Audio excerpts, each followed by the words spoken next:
Hey guys, here's another helpful video.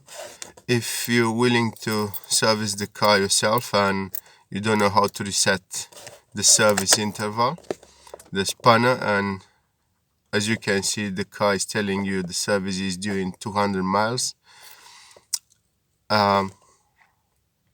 or 145 days, all you have to do is to keep pressing this button and you turn the ignition on and you're holding it and you twist towards the right once, and now the spanner is gone.